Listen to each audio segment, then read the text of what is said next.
Shortly After the Hay, un acorazado en el fondo del Pacífico que nadie vio hundirse. Las cámaras estaban encendidas, los observadores tenían los ojos fijos en él, y aún así, desapareció.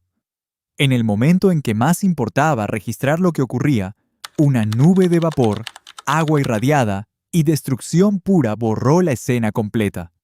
Lo que quedó en el fondo de esa laguna tardó décadas en ser estudiado, y lo que encontraron cambió para siempre la comprensión humana sobre lo que una bomba atómica es capaz de hacerle a un barco de guerra. Esto no es ficción. Esto ocurrió, y los datos que vamos a ver a continuación son tan brutales que resultan difíciles de procesar. Capítulo 1.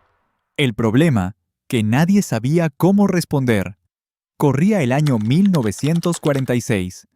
La Segunda Guerra Mundial había terminado apenas unos meses antes. El mundo entero seguía procesando el horror de Hiroshima y Nagasaki, pero dentro de los cuarteles militares de Washington, la conversación era diferente. Los estrategas no estaban hablando de ética ni de consecuencias humanitarias. Estaban haciendo una pregunta mucho más técnica y urgente.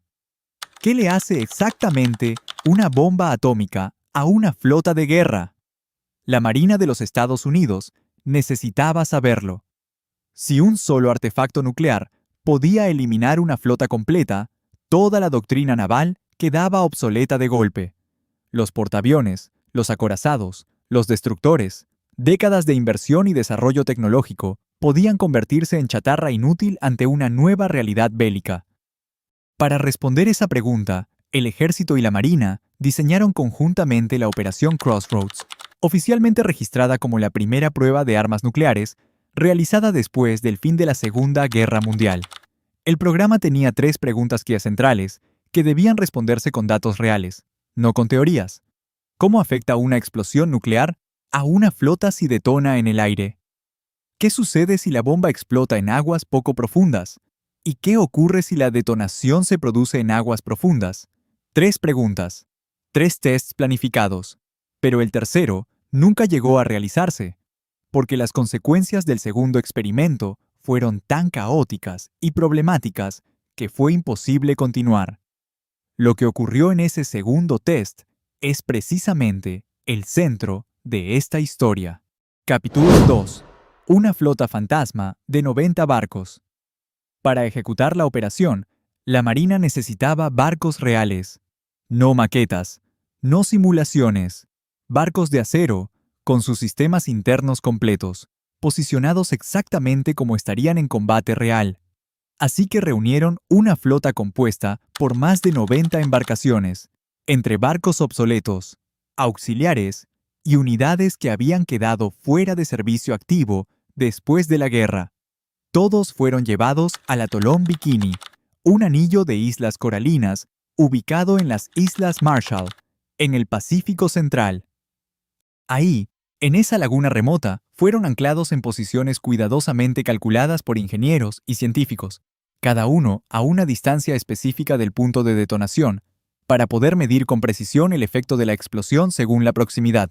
Lo que la Operación Crossroads creó en ese lugar fue algo completamente único en la historia de la humanidad: un cementerio marino de guerra nuclear, un conjunto de naufragios que no tienen equivalente en ningún otro lugar del mundo, destruidos de maneras que ningún arma convencional podría replicar jamás. Los torpedos destrozan, las minas revientan cascos, los obuses perforan el acero, pero una bomba atómica hace algo diferente, algo que hasta ese momento nadie había podido estudiar, con datos empíricos reales. Sin embargo, apareció un problema que nadie había anticipado completamente. Algunos barcos se hundieron tan rápidamente después de la explosión que ningún observador pudo registrar lo que les ocurrió. Las nubes de vapor, agua irradiada y materiales destruidos bloquearon la visión durante los momentos más críticos. Esto obligó a los investigadores a convertirse en arqueólogos submarinos, descendiendo al fondo de la laguna décadas después para intentar reconstruir los últimos segundos de vida de esos barcos a partir de los restos que quedaron enterrados en el sedimento. Uno de esos barcos es el acorazado USS Arkansas. Capítulo 3. La prueba Baker. Una bomba en las profundidades. El Arkansas se hundió durante el segundo test de la operación, la detonación submarina conocida con el nombre en clave Baker.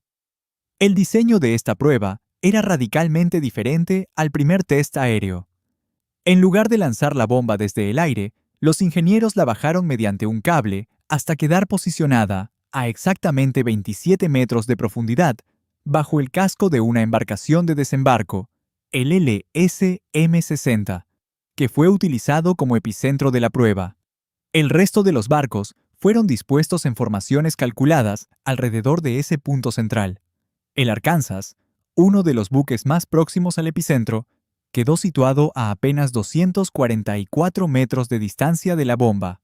Para entender lo que eso significa, imagina que la explosión ocurre en un punto y el acorazado está a 2,5 cuadras de distancia. A esa distancia, con esa profundidad de detonación, cuando el dispositivo detonó, liberó una energía de una brutalidad casi incomprensible.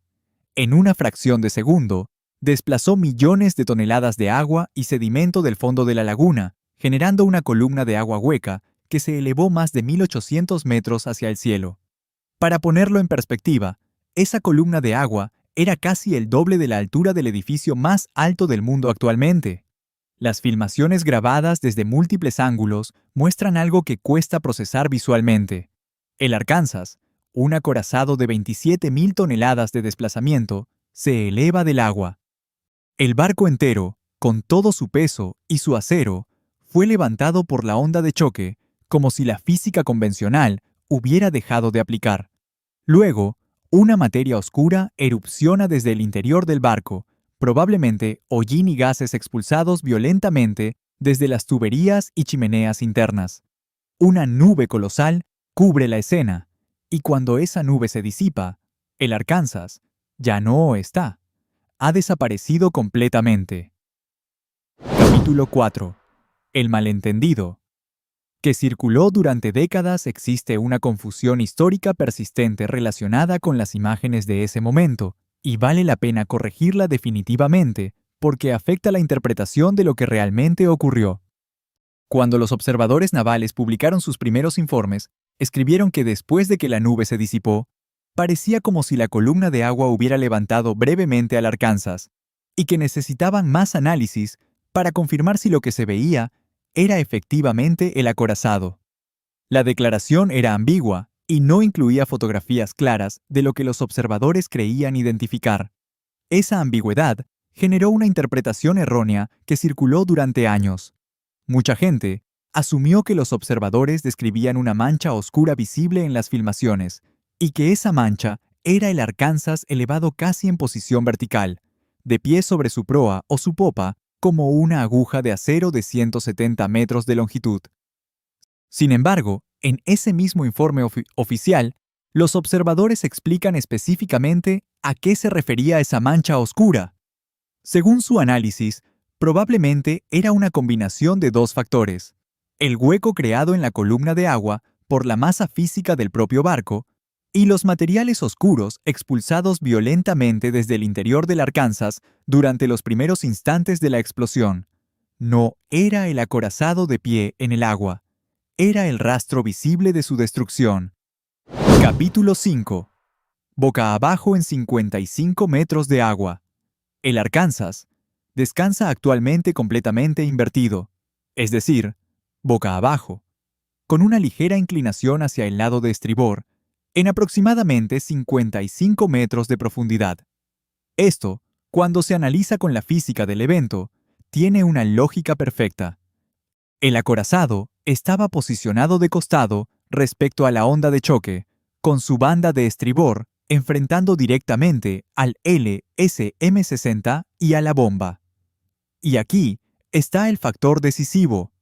La bomba estaba posicionada a mayor profundidad que el calado del barco. Esto significa que la onda de choque golpeó desde abajo y desde el costado simultáneamente, generando una fuerza combinada que levantó y volcó el casco. Con la onda viniendo desde abajo y desplazándose de derecha a izquierda, El Arkansas probablemente volcó hacia babor. Para confirmar esta hipótesis, los investigadores compararon el Arkansas con otro acorazado hundido en la misma laguna durante los mismos experimentos, el japonés Nagato. Nagato se hundió de popa, por lo que su transom golpeó el fondo y se fracturó detrás de los timones. En el Arkansas no se observa ningún daño equivalente, ni en la proa ni en la popa, lo que indica que el barco no fue vertical al hundirse, sino que llegó al fondo en una posición relativamente horizontal, ya completamente invertido. La ausencia total de superestructura visible en el pecio del Arkansas es otra pista crucial. Cuando un barco se hunde, volcándose en aguas poco profundas, su superestructura generalmente choca contra el fondo y se dobla hacia el lado opuesto al vuelco. Esto es exactamente lo que le ocurrió al Nagato. Volcó hacia estribor, su superestructura se dobló hacia babor y sobresale visiblemente desde debajo del casco hoy en día. El Arkansas no muestra absolutamente nada de eso, lo que refuerza la conclusión de que ya estaba completamente invertido antes de tocar el fondo. Los buzos de la Marina que inspeccionaron el pecio por primera vez reportaron un detalle adicional. El suelo debajo del Arkansas era un fango extremadamente blando, muy diferente al coral duro habitual del atolón. Los buzos se hundían profundamente en ese sedimento con cada paso. Si alguna parte de la superestructura del Arkansas se dobló hacia los lados durante el impacto, probablemente está enterrada bajo ese fango y podría permanecer así indefinidamente.